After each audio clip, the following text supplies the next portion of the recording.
I honestly think only professional traders can truly understand this. And the reason I know that is because this is the only way to become a professional trader. And that is to not chase instant results, to not look for instant gratification in trading. Most people want to get into trading not to actually become a skilled trader, but they do it because they want to make money.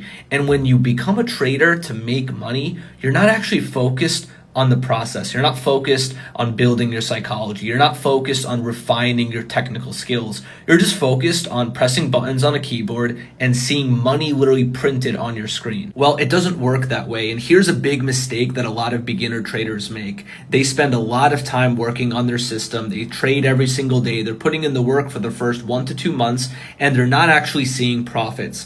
And because of that, they think that they're not progressing. They think that they're not improving because their trading isn't actually leading to tangible results. And what happens is, because they're not seeing profits, they get discouraged, they get negative, and they lose motivation to continue putting in the work. And that is a massive mistake, because your profits are sort of a lagging indicator of your progress. You're going to make a ton of improvement, and those improvements aren't going to materialize in your P&L until weeks or months later. And that's why you cannot quit right before your results actually go parabolic. You have to continue putting in the work. You have to remain disciplined, because the profits will inevitably come if you do that. Let me know in the comments if you agree.